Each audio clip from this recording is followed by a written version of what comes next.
बच्चों का डीएसएसबी 2024 के अंदर सिलेक्शन होगा ना, अगर एग्जाम के पैटर्न के हिसाब से तैयारी करोगे ना, तो डेफिनेटली आपके 5 से 7 क्वेश्चन एक्स्ट्रा सही होंगे। मैं लास्ट ये जो बात आपको बताने वाला हूं, मैं लास्ट 4-5 एग्जाम देखे हैं डीएसएसबी के। Hello everyone, this side Pankaj Yadav, nursing officer AIIMS Delhi. तो जिस टाइटल को आप पढ़कर आए हो, दैट इज कि डीएसएसबी एग्जाम के अंदर मैं जो आपको तरीका बताने वाला हूं, अगर आप इस तरीके से तैयारी करते हो और प्लस में पेपर अटेम्प्ट करते हो, तो डेफिनेटली आपके बहुत सारे क्वेश्चन सही होंगे और आपका डेफिनेटली सिलेक्शन भी होगा। एक बार ये वीडियो पूरी देखना है, बस शर्त इतनी सी है। और बाकी इसके अलावा जिन लोगों ने डीएसएसबी एग्जाम के प्रीवियस ईयर पेपर अभी तक डाउनलोड नहीं किए हैं, एक बार जरूर कर लेना, सारे चेक कर लेना। टारगेट दिल्ली एम्स सर्च मार लेना टेलीग्राम चैनल के ऊपर, उसके ऊपर सब कुछ डाल दिया है मैंने, फ्री ऑफ कॉस्ट है। 15,000 से ज्यादा बच्चों ने ज्वाइन किया हुआ है, आप भी ज्वाइन करें कि किस तरीके का पेपर पैटर्न आता है, सारा सब कुछ। और जिसको मेरे से पर्सनली बात करनी है, वो इंस्टाग्राम के ऊपर एक बार जरूर फॉलो कर लेना मुझे, जाके मेरे से मैसेज कर सकते हो, मेरे से बात कर सकते हो। हाँ, तो वीडियो को शुरू करते हैं और मैं डायरेक्ट मुद्दे के ऊपर आता हूं, दैट इज कि नेक्स्ट मंथ के अंदर आपको डीएसएसबी का एग्जाम देखने को मिलेगा और आपको पूरा पेपर और पूरा शेड्यूल आपके सामने आ चुका है कि कब से लेके कब तक पूरा पेपर है। मैंने सारा सब कुछ प्रीवियस वीडियो में लाइव के अंदर बता दिया था आपको। बाकी इसके अलावा जो मेन पॉइंट है, दैट इज कि डीएसएसबी एग्जाम जो पेपर कंडक्ट करवाता है, मैं लास्ट ये जो बात आपको बताने वाला हूं, मैं लास्ट 4-5 एग्जाम देखे हैं डीएसएसबी के, उस बेसिस के ऊपर आपको बता रहा हूं। और ये क्यों पेपर नॉर्सेट से अलग है, यानी कि देखो आप तैयारी कर रहे होंगे, नॉर्सेट 7 का भी पेपर लगने वाला है आने वाले टाइम में, बहुत जल्द उसकी भी नोटिफिकेशन आपको देखने को मिलेगी, तो उसके अंदर भी आपको पता चलेगा। और जो डीएसएसबी का पेपर आता है, जो पैटर्न आता है, दैट इज उसके अंदर मैक्सिमम वन लाइनर क्वेश्चंस आते हैं। One liner questions in the sense, आपने ईएसआईसी का एग्जाम अभी दिया होगा और ईएसआईसी एग्जाम के अंदर आपने देखा होगा कि जिन बच्चों ने नॉर्सेट का एग्जाम दे रखा है और जिन्होंने ईएसआईसी का एग्जाम दिया होगा, तो डिफरेंस साफ साफ दिखता है उसके अंदर। देखो डीएसएसबी का जो पेपर होता है वो डिफिकल्ट क्यों होता है? डिफिकल्ट इसलिए होता है क्योंकि उसका पूरा जो पेपर है उसके अंदर आपको 100 नंबर के नर्सिंग पैटर्न आता है, पूरा नर्सिंग का सिलेबस आता है, और 100 नंबर के अंदर math, reasoning, general awareness, Hindi, English वगैरह ये सारे सब्जेक्ट्स आपको उसके अंदर देखने को मिलते हैं। तो ये जो पेपर आता है ये इसलिए डिफिकल्ट हो जाता है क्योंकि नर्सिंग के जो जितने भी बच्चे हैं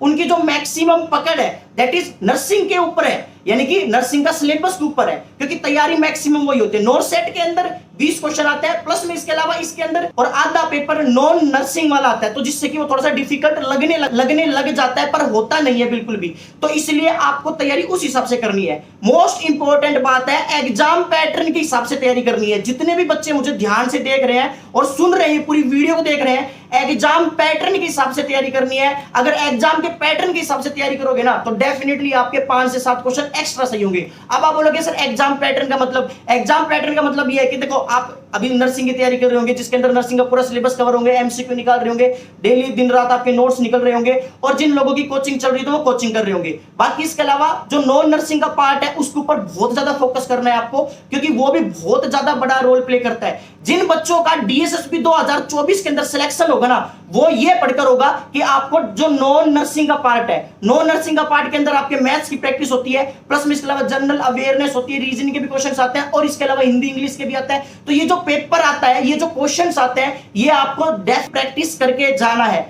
ये जो पेपर होता है, ये जो जनरल अवेयरनेस का, ये जो मैथ वगैरह होता है, ये 10th स्टैंडर्ड के जो मैथ होते हैं टाइप ऑफ उसके आते हैं। इतना ज्यादा सोचने की, परेशान होने की जरूरत नहीं है कि बहुत ज्यादा अलग से आपको देखने को मिलेगा। सिंपल पेपर आता है और इसका भी मैंने पूरा का पूरा पार्ट टेलीग्राम के अंदर डाल दिया है, नॉन नर्सिंग की भी पीडीएफ डाल दी है। अगर जिसको प्रैक्टिस करनी तो वो वहां से कर सकता है। टारगेट की, पीआर की, एनकलेक्स की, लिपिन कोड की, सारों की पीडीएफ वहां पे डाल दी है। तो जिसके पास डाटा नहीं है ना, वो मत कहना कि भाई मेरे पास में डाटा नहीं है तो मेरा सिलेक्शन नहीं हो सकता। सब कुछ डाल दिया, एक बार जरूर चेक कर लेना टारगेट दिल्ली एम्स टेलीग्राम के ऊपर, उसके अंदर सारा डाटा मैंने ऑलरेडी वहां पे डाला हुआ है, चेक जरूर कर लेना। बाकी इसके अलावा आपको पैटर्न के हिसाब से तैयारी करनी है और कोशिश करनी है कि आपको 130, 135, 140 क्वेश्चन तो आपके कम से कम होने ही होने चाहिए। इससे ऊपर होंगे तो डेफिनेटली बहुत अच्छी बात है, लेकिन इतने तो कम से कम आप मान के ही चले कि भाई इतना तो आपको स्टैंडर्ड मेंटेन करना पड़ेगा, जिससे कि आपकी जो कटपीट के जो नंबर आएंगे वो आपके जो कट ऑफ जाएगी उसके अंदर आ जाए, आपका सिलेक्शन हो जाए। तो ये मोस्ट इंपॉर्टेंट बात होती है, क्योंकि देखो नॉन नर्सिंग का पार्ट आएगा, सारे के सारे तो आपसे अटेम्प्ट होंगे नहीं, सभी से भी नहीं होंगे। जिनकी ऑल इंडिया फर्स्ट रैंक आती है ना, मैं उन लोगों से, मैं पिछले नॉर्सेट 2020 से लेकर नॉर्सेट 6 तक के सारे जितने भी फर्स्ट रैंकर है सबसे बात कर रखी है। वो किस लिए आ रही है उनकी, वो भी पूरे के पूरा पेपर अटेम्प्ट नहीं करके आते, बहुत सारे क्वेश्चन छोड़ के आते हैं, लेकिन वो कैलकुलेटेड रिस्क लेते हैं। Calculated risk in the sense, आप बोलोगे ये क्या होता है सर? मेन बात ये होती है कि जहां पे आपको ये लग रहा है कि इन दो ऑप्शंस में से ही सही आंसर है, that is known as calculated risk. चारों के हवा नहीं लग रही ऑप्शंस का, तो वो बिल्कुल भी मत करना, वो बहुत ज्यादा आपके नेगेटिव ले जाएगी और आपका सिलेक्शन से रोक सकती है। ये वो मोस्ट इंपॉर्टेंट चीजें होती हैं जो आपको पेपर अटेम्प्ट करने के अंदर हेल्प करती है और आपको आने वाले टाइम में सिलेक्शन देगी। प्रैक्टिस मोस्ट इंपॉर्टेंट है, एमसीक्यू की प्रैक्टिस बहुत इंपॉर्टेंट है, नोट्स सारे निकाल के चाहिए। पेपर उतना हाई लेवल का नहीं आता कंपैरिजन लाइक नोट सेट के हिसाब से, पेपर ठीक ठाक आता है। अगर जिस बच्चे ने थोड़ी सी भी तैयारी कर रखी होगी ना, मतलब डिटेल के अंदर बेसिक्स भी आता होगा ना, तो उसके बहुत क्वेश्चन सही होंगे। ये बात मैं आज आपको बता रहा हूं, जब पेपर लगेगा तो आपको देखने को मिलेगा। पेपर शिफ्ट्स के अंदर है और काफी लंबे पेपर है, मतलब काफी शिफ्ट्स के अंदर उसके पेपर है और काफी डेट्स के ऊपर पेपर दिए गए हैं इस बार, क्योंकि 1 लाख के आसपास में टोटल बच्चों ने फॉर्म फिल किया। 96,505 करके कितने एग्जाम बच्चे हैं जिन्होंने पूरा का पूरा फॉर्म फिल किया है और आने वाले टाइम के अंदर पेपर भी देंगे। पूरे तो नहीं देते हैं क्योंकि उनमें से भी बहुत सारे रह जाते हैं किसी कारण की वजह से, पर हाँ आप तो 1 लाख का क्राइटेरिया मान के चलिए, अप्रोक्स इतने बच्चे हैं, तो उसके अंदर आपको कंपटीशन फाइट करनी है।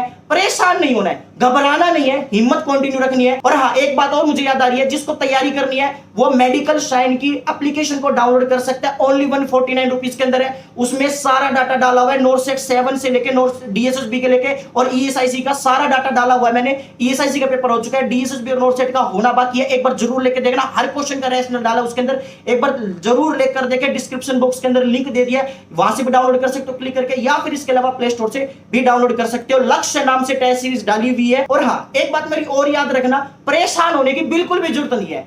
क्यों? क्योंकि जो ये स्ट्रगल टाइम होता है ना, ये स्ट्रगल टाइम के ऊपर है ना, दुनिया वाले भी आपके ऊपर विश्वास नहीं करते हैं, इवन मॉम डैड भी सोचते हैं कि यार होगा या नहीं होगा। लेकिन आपको ज्यादा दिमाग नहीं लगाना कि बाहर वाले कौन बोल रहे हैं, पड़ोसी क्या बोल रहे हैं, कौन क्या बोल रहा है। अपने ऊपर मेहनत करना। हमेशा मेरी एक बात जरूर याद रखना, जितने भी बच्चे तैयारी करते हैं, जो भी बच्चे आज जिनका सिलेक्शन नहीं हुआ है, अपने ऊपर तैयारी करना, मेहनत करना, ईमानदारी से करना, किसी को दिखाकर मत करना। अपने भगवान जानकर आपने देखा है क्या गलती हुई है, किन वजह से आपका सिलेक्शन नहीं हुआ है, उनके ऊपर फोकस करना, प्रीवियस मिस्टेक्स के ऊपर फोकस करना कि वो दोबारा रिपीट ना हो। ज्यादा नेगेटिव क्वेश्चंस मत करना। ये वो चीजें हैं जो आपको सिलेक्शन दिलाएंगी। और इसके अलावा जो बाहर की दुनिया है वो आपको जज भी करेगी डेफिनेटली कि भाई होगा नहीं होगा, तेरा ही होगा वो होगा।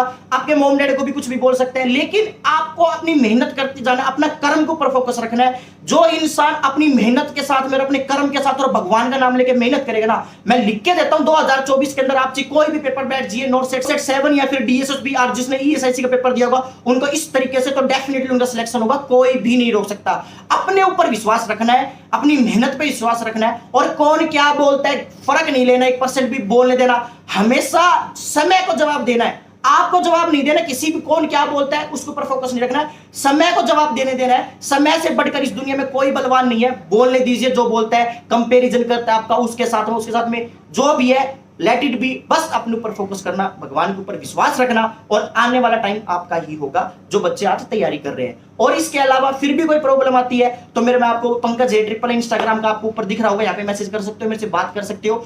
मेरे पास में जो मैं वीडियोस बनाता हूँ, अब जो बच्चे आते हैं मेरे से आके बात करते हैं, मिलते हैं कि सर आपकी वीडियो से इतनी हेल्प मिली है, ये है वो है, तो मैं हमेशा गाइड किया आपको।